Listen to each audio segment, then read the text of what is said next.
Olá, estou aqui novamente. Hoje vou mostrar um LP aqui da minha coleção, que para mim ele é muito especial, mas é mais uma desculpa para falar desse grande artista, né? Essa grande figura da história da música de valor de todos os tempos, que é o grande André Segovia, o maior violonista de todos os tempos.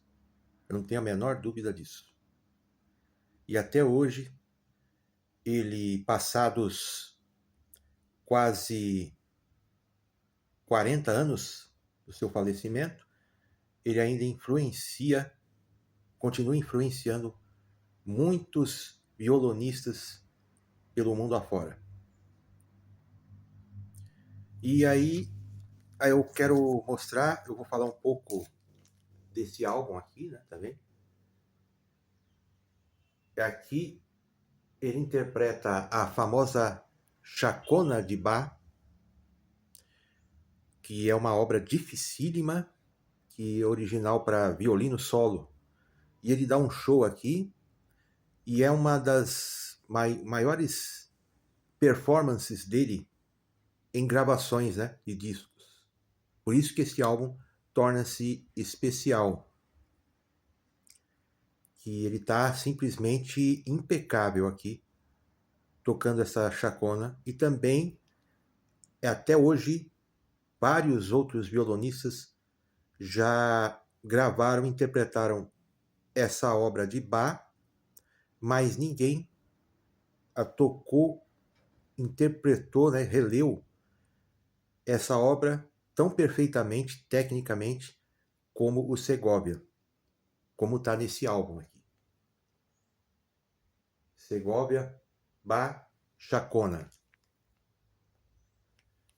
Ele também interpreta não só a chacona, mas outras peças de Bach aqui, e interpreta também algumas obras de outros compositores, que depois eu vou falar aqui.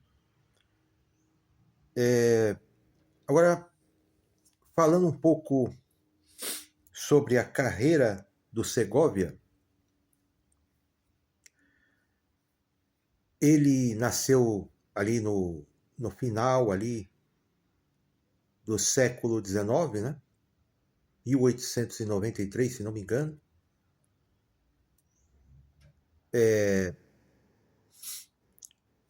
E ele, desde bem novinho, bem criancinha, ele foi influenciado, sempre parecido aquelas mesmas histórias, né? Que sempre, na maioria das vezes, principalmente nessa época mais antiga, que começa com a influência dos pais, né? E os pais ouviam muita música em casa. Na época, né, no caso, se ouvia mais fora de casa, né? Porque não havia gravações, não existiam gravações ainda, né? Mas não tinha nem rádio, né? Nessa época. Frequentavam alguns lugares em que se ouvia música ao vivo. E principalmente coisas de violão folclórico da sua terra natal, né? Seu país, da Espanha, coisas ciganas, coisas que tinha muita influência ali do flamenco, né? E depois, mais para frente, ele começou a ter contato com a música clássica, né? A música dos compositores também do seu país, compositores clássicos e dos outros países europeus, principalmente. E ele se apaixonou, né? Claro, pela música, e ele botou na sua cabeça, assim, ele começou a levar muito a sério o violão. E com certeza nessa época Muita gente, talvez até os seus próprios pais, não entendiam muito isso, porque o violão nessa época ele era considerado um instrumento muito vulgar, né?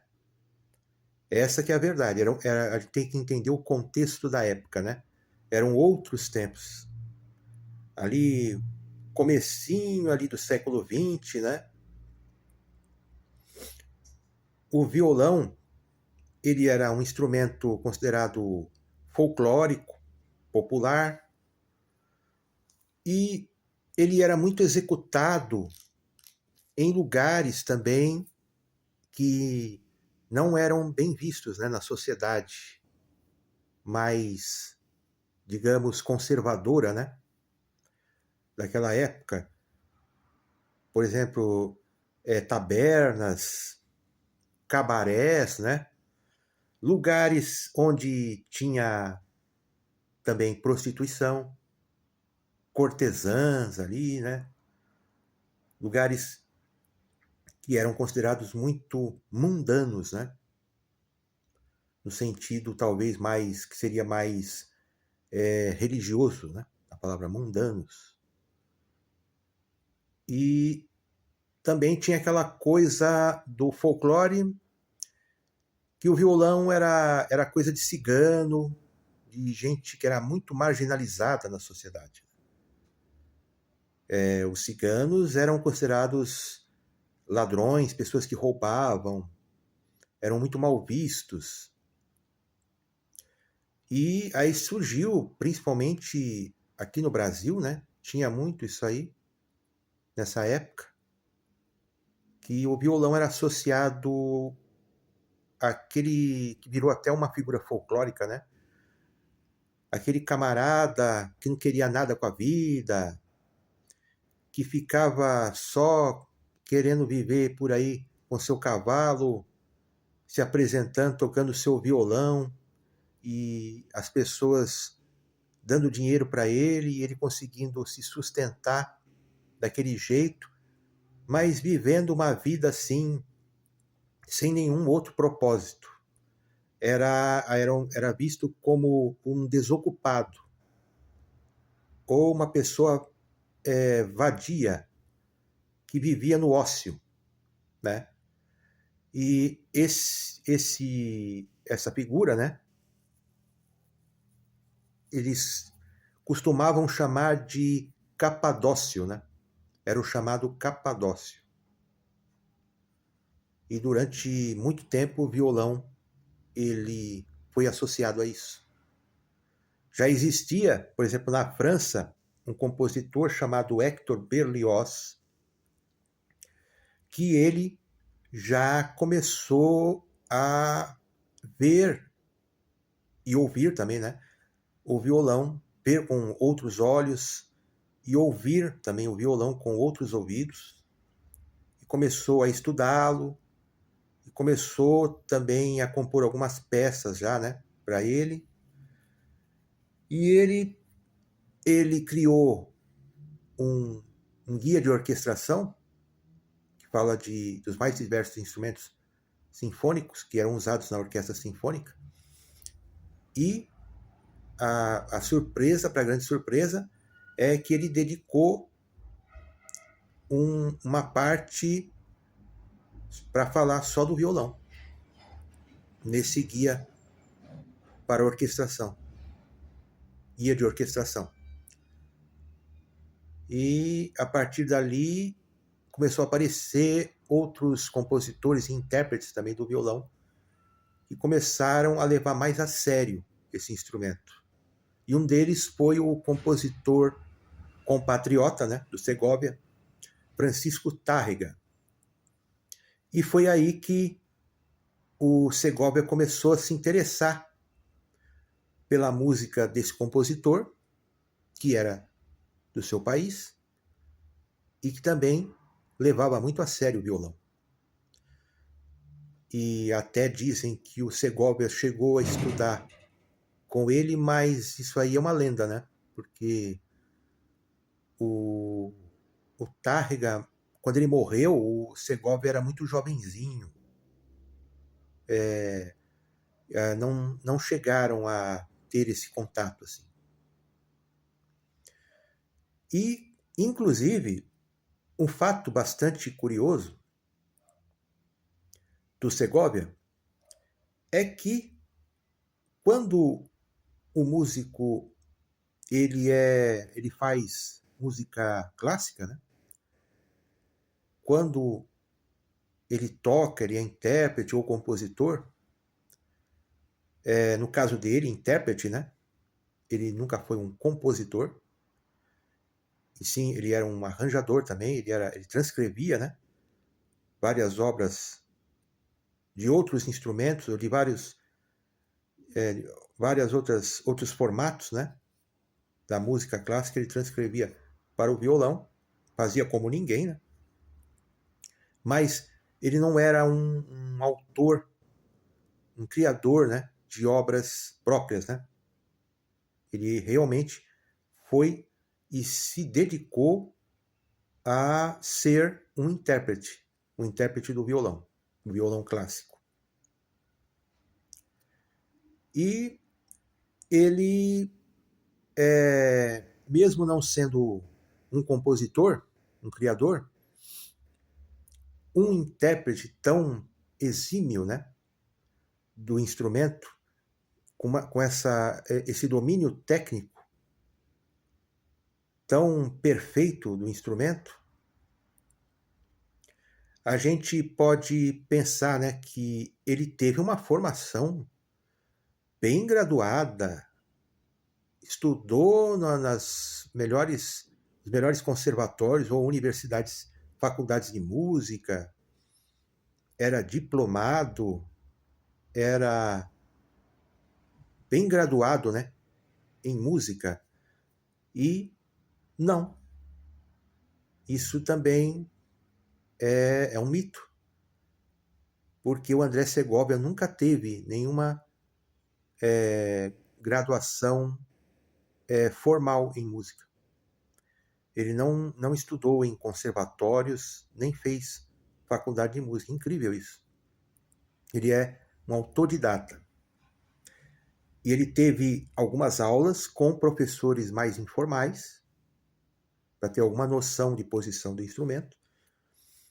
E até isso, na época, né, era muito difícil arranjar um professor de alto nível, gabaritado, né, do instrumento, do violão, devido ao grande preconceito que existia, né, com esse instrumento. Nessa época que nem existiam professores mais sérios, né, de ensino desse instrumento. E geralmente as pessoas, a grande maioria, as pessoas aprendiam a tocar esse instrumento de ouvido, né, sem nenhuma instrução formal, nenhuma instrução teórica, né, de escrita, né. E o Segovia, ele mostrou a sua grande genialidade, porque mesmo com essa limitação pelo fato de nunca ter tido uma formação acadêmica completa, né? Aliás, nenhuma, né? Na verdade, ele nunca estudou, nunca fez conservatório, nem faculdade de música. E aí ele teve essa força de vontade de buscar e de conseguir as coisas sozinho. E se tornou autodidata. Ele começou a estudar muito a música desses compositores, principalmente a música do Tárrega, né? E depois ele também passou a estudar de outros compositores que também tinham obras com violão, como Manuel Ponte.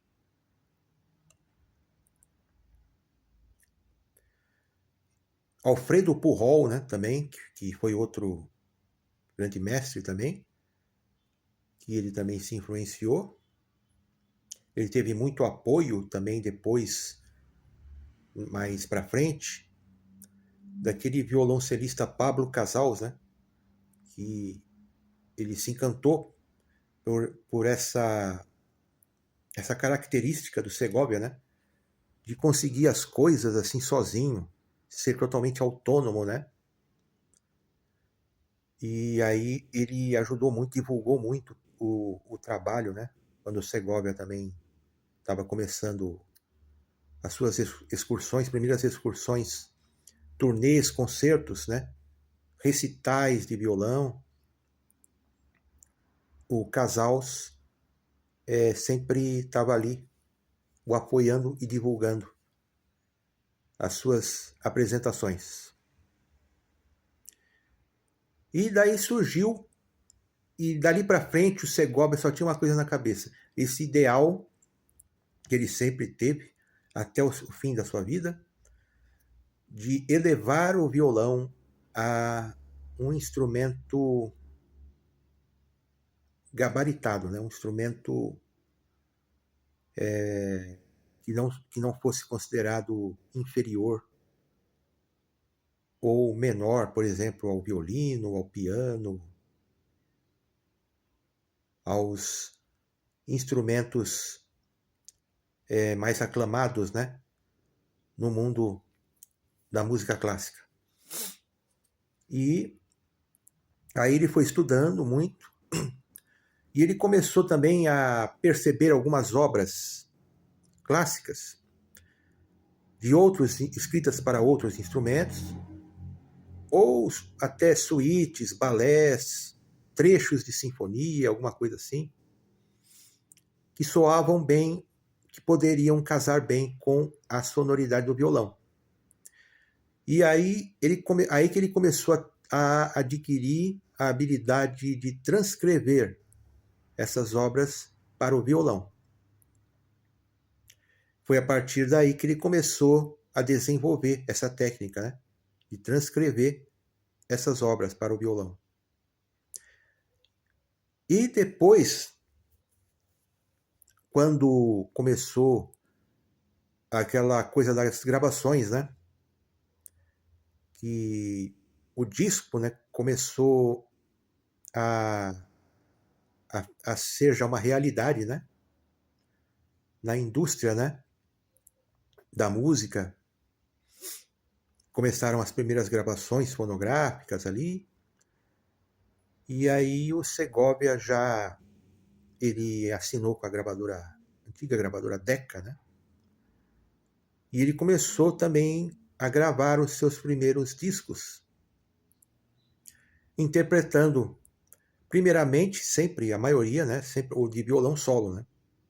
Os famosos recitais, né, do violão solo, com várias obras bem conhecidas, né, principalmente, e principalmente do seu compositor predileto, né, Johann Sebastian Bach, claro. Só que aí ele pegou esses primórdios aí, né, das gravações de discos, do surgimento do chamado long play, né, o famoso LP, depois passou a ser conhecido como LP. E nessa época aí, a partir da década de 30, 40, né, principalmente, e até 50, né, os recursos de gravações, estrutura, tudo, era muito precário ainda. A tecnologia de gravações, então o som, a qualidade de áudio era muito ruim, né? E não tinha como, né? Era aquela época, tinha que ser daquele jeito. Era o que tinha na época, né? O recurso da época. E aí ele começou a gravar esses discos e alguns, vários, né? O som, e tem alguns até que a gente acha até no streaming, né? No Spotify, mas a qualidade de áudio é muito ruim. A maioria deles está em mono também, né? Nem tinha nem estéreo.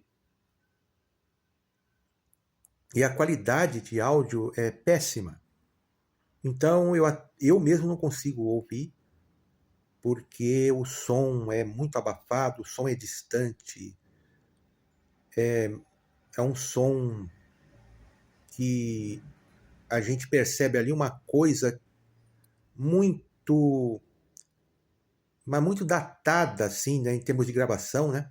Datada demais, no sentido mais negativo da palavra, né? Porque existe o sentido positivo da palavra datado, né? Mas aí é o sentido bem negativo mesmo. Ser uma coisa de uma época que era muito limitado os recursos técnicos de gravação, e o som você não consegue, ele fica totalmente com um aspecto de coisa velha, coisa muito fora da realidade, né, de um som limpo, de um som cristalino, né? Ainda mais do violão, que tem essa limitação de volume, né? O que é outra coisa que sempre preocupou o Segovia, né? Ele sempre teve essa preocupação de ampliar aquela coisa do timbre, né? Do violão. Porque ele não alcança assim um som muito alto, né? Ele tem essa limitação, e depois ele até conversou, teve contato com vários luthiers, né? São o pessoal que constrói os instrumentos manualmente, e ele, não sei se chegou a patentear, mas ele tinha várias propostas de até da, digamos assim, da anatomia do instrumento, né? Pensando nessa coisa da amplificação do som dele, né? Porque realmente o timbre, muitas vezes, principalmente quando se tocava sem microfone, né? Porque tinha que se tocar com microfone, não tinha jeito. E o Segovia, que era muito purista, não gostava de usar microfone. E aí acabava ficando muito baixo. E aí aquele pessoal, quando estava no teatro, naquelas salas de concerto e tal, ficava lá nas últimas cadeiras, tinha dificuldade de ouvir o som do violão. E aí muitos violonistas tocavam com o auxílio do microfone, né? Quando o microfone já estava já em voga, né? Porque imagine na época que não existia ainda o microfone, né? O violão realmente era problemático, né? Isso. Então essa limitação do alcance, né? Da amplificação, né? Do alcance sonoro, né? Do instrumento, do violão, era bastante crítico, né? Era preocupante isso. E o Segovia, ele trabalhou muito tempo para tentar sanar esse problema, né? Então, aí essas gravações, como voltando, né? Falar dos discos. Aí depois, mais para frente, quando melhorou, e até a importância também desse álbum, né? Da capa amarela aqui, né? Segovia Baixa Chacona. Também até nisso, porque é um dos primeiros álbuns que tem a melhor qualidade de som. Esse já tem o som, a qualidade de áudio, muito melhor, não tem nem comparação. E aí ele começou a gravar esses discos já a partir aí, ali dos anos 60, né? E aí começou a melhorar muito os recursos técnicos de gravação de áudio. E chegou ao auge, né? No sentido analógico, né? Ali nos anos 70. Então, mesmo ele idoso e já não tendo uma determinada época, principalmente já ali meados dos anos 70, que a coordenação motora já não era mais a mesma por causa da idade avançada. Ele regravou várias peças, né, que ele gravou nesses discos bem antigos, porque ele percebeu isso, né, que o pessoal não estava conseguindo ouvir, estava reclamando, porque a qualidade do som era péssima, a qualidade de áudio. E, e ele pensou, então eu vou regravar muita coisa, né? Aí muita coisa ele regravou.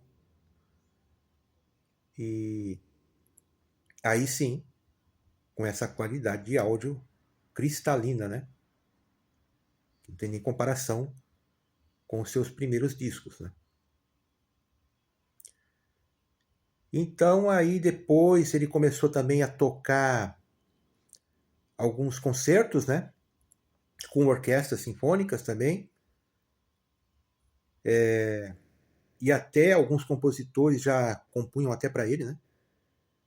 Como o espanhol Joaquim Rodrigo, o italiano Castelnuovo Tedesco, né? Compôs um concerto de violão dedicado a ele.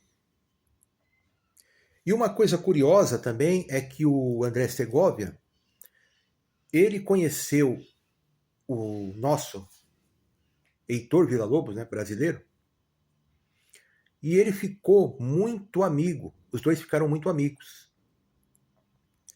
Tanto que depois o Villa-Lobos, que também era outro, que também estava muito interessado em ampliar os horizontes do violão, ele era apaixonado pelo violão, e ele tocava também muito bem o violão, Villa-Lobos, muito também por influência do choro, né, da música popular urbana, né,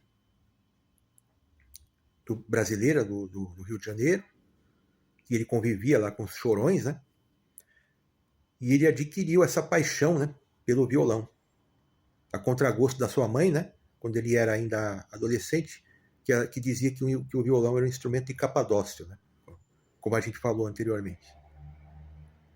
E aí os dois se conheceram e o Villa-Lobos compôs, ele já estava compondo algumas coisas de violão, e ele compôs os seus 12 estudos para violão, e ele já tinha composto também os 5 prelúdios, né? E ele compôs os 12 estudos para violão para o André Segovia, pensando já no André Segovia. E o André Segovia, à primeira vista, achou muito complicado, não entendeu muita coisa, mas chegou a gravar, e também os prelúdios também. E depois, já no fim da vida, lá, o Villa-Lobos compôs o seu concerto de violão, chamado Concerto de Violão em Pequena Orquestra. E ele chamou o Segovia para ser o solista. E aí houve um bate-boca entre os dois, houve um desentendimento, porque o Villa-Lobos falou que tinha que ter um microfone no violão, porque senão não ia ficar legal. E o Segovia, com toda aquela teimosia dele, né, que não gostava de microfone no violão, e aí ele falou, não, eu não quero tocar com microfone. Não. E me parece que ele não chegou a gravar esse concerto por causa disso. E aí depois esse concerto ficou muito divulgado, principalmente pelo outro violonista também muito, que ficou famoso, né, no século XX, já falecido também, o Narciso Yepes. Narciso Yepes, que não teve uma vida assim tão longa como o Segovia. E aí eles tiveram, o Villa-Lobos e o Segovia, esse pequeno desentendimento. E aí depois acho que fizeram as pazes e tal, mas tinha essas coisas, né? E o Segovia, um outro fato curioso dele, ele teve uma vida bem longa, ainda mais na época, né, que ele morreu ali nos anos 80, em 87, ele morreu com 94 anos. Ele era uma pessoa, ele não tinha vícios, não era uma pessoa muito de uma vida desregrada, né? Ele era um cara bem sóbrio. E aí ele teve essa vida bem longa. Mas ele era um cara também que tinha uma personalidade também que não era fácil. Por exemplo, ele, em toda essa longa carreira dele, ele nunca teve parceria. Assim, ele nunca, por exemplo, ele nunca gravou nada, nem nunca fez dueto com nenhum outro músico, ou nenhum outro violonista. Ele sempre foi um músico solitário. É só ele ali e o violão dele. E no máximo, quando ele gravava alguma coisa de concerto com orquestra sinfônica. Como, por exemplo, o concerto de Aranjuez, do Rodrigo, aquele concerto do Sul, do Manuel Ponte, também, que ele gravou, a Fantasia para um Gentilhombre, também, do Rodrigo, que ele também gravou, várias outras obras. Mas no mais era ele ali e o seu violão. Então ele tinha essa resistência, né? Ele era um cara meio muito assim na dele, né? Ele não gostava muito de parcerias, assim, né? Ele ficava sempre mais ali isolado na dele. Então, agora, para finalizar falando desse álbum, Segovia Ba Chacón, e ele interpreta duas peças curtas aqui, de Bach, um prelúdio, né? Dos pequenos prelúdios, uma gavota, né? Que é originariamente foi composta para laúde, e a famosa chaconha, que originalmente foi composta para violino desacompanhado. Uma peça dificílima, bem longa, com muito arpejos assim complicados, com uma certa dissonância em alguns momentos, com muita variação ali, né? De fraseados ali, de tons e semitons, vários acordes ali entrelaçados, outras vezes mais lentos ali, com pausas, né? Em momentos mais introspectivos e outros mais tensos, né? Que vai dando essa variedade, né? A essa peça, que é de uma beleza, assim, indescritível, né? Só ouvindo, né? Isso aqui é monumental, né? Ainda mais ouvindo na interpretação do André Segovia, né? No auge, né? Ali no auge da sua forma, né? Tocando violão clássico. E aí depois vem algumas peças do Fernando Sor, outro grande compositor que também compunha para violão, minueto, andantino e outro minueto também em ré maior. E aí vem duas peças, uma peça do Mendelssohn, né? Compositor romântico alemão, uma cançoneta que ele transcreveu, era de um quarteto de cordas dele, e aí aquilo que eu falei, né, do talento que ele tinha, né, a facilidade para transcrever uma obra que não tinha nada a ver com violão, que é de um quarteto de cordas, e ele transcreveu para o violão. Ficou belíssimo. Aí vem uma peça do Villa-Lobos, o prelúdio. Não fala, aí é até um erro, né? Só coloca prelúdio, né? Aí a gente fica imaginando. Aí eu imaginei que era o primeiro, que ele gravou também, o primeiro, né? E aqui desse disco não, é o terceiro, que é o mais famoso, né? Tem aquela melodia que o, muita gente que conhece a música do Villa-Lobos já ouviu, né? Que conhece aquela melodia. Bem lírico ali, né? Uma coisa até meio pastoral ali, né? E aí termina com uma sarabanda do outro compositor que ficou famoso como compositor de obras de violão, o Joaquim Rodrigo, que era cego, né? Que tinha deficiência visual. E foi um grande compositor neoclássico, também compatriota, né? Do Segovia, espanhol. E compôs o famoso, talvez o concerto de violão mais popular, né? De todos os tempos, que é o Concerto de Aranjuez, né? Que influenciou tanto vários músicos de jazz, né? Americanos, né? Toda uma geração ali, né? Que se influenciou por esse concerto, principalmente o seu movimento lento, aquele adágio, né?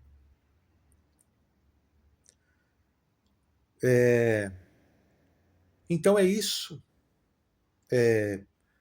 Foi mais uma desculpa, né, para a gente falar aqui. Eu falei desse álbum, né, que é um álbum importantíssimo, né? Mas o mais importante foi a deixa, né, para poder falar desse artista que é incrível, é um dos maiores artistas do século XX, é o maior nome, né, do violão, na minha opinião, de todos os tempos, intérprete, né, como intérprete, que é André Segovia.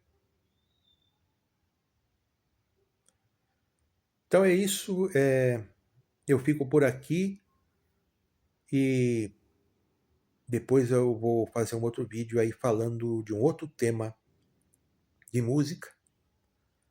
É um tema assim sem. Eu não vou falar de nenhum álbum, eu vou falar desse tema. Então, até o próximo vídeo.